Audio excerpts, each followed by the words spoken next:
Hi! Today I'll be showing you how you can set activity and blockout zones via the Amaryllo app.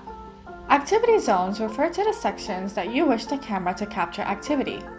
For example, you can draw a section near your front door to only receive notifications when someone has walked up to your door.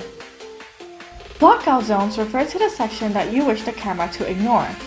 For example, if you don't want to receive a notification every time a car drives by or trees blow in the wind, you can ignore these areas by using the blockout zones. You can set up to 4 activity or blockout zones. Please note that you can only choose one type of zone for each camera and that the zones can only reset when the camera is in home position.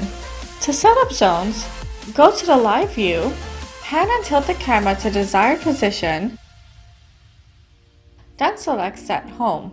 You will be asked if you want to set the current position of the camera to be in its home position. Tap Yes, and you will be prompted to set up either blockout or activity zones.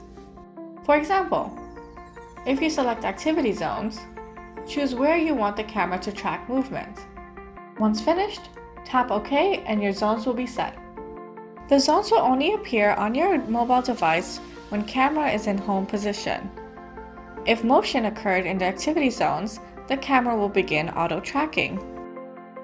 To learn more about our AI features, please visit our website at amaryllo.us.